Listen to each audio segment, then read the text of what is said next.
I news.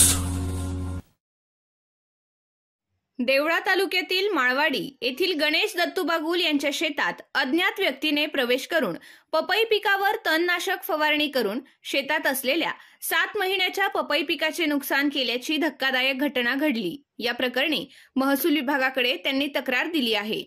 Malwadi येथील गणेश बागुल यांनी डिसेंबर महिन्यात शेतातील 2.5 बिघ्यात पपईची लागवड केली होती. अज्ञात समाजकंटकाने 5 ते 10 दिवसांपूर्वी फवारणी केली असल्याचे आज दिसून येत आहे. त्यात त्यांच्या पपई पिकाचे नुकसान झाले आहे. नुकसानग्रस्त शेतकरी गणेश बागुल यांनी यावेळी शेतात पंचनामा करून पपई पिकावर तणनाशक फवारणी करणाऱ्या समाजकंटकांना शोधून कडक शिक्षा करण्याची मागणी केली आहे. जेणेकरून अशी वेळ परत कोणावर येऊ नये यासाठी कडक कार्यवाहीची मागणी केली आहे.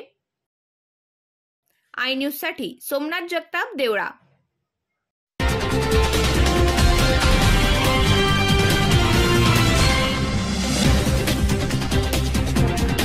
आय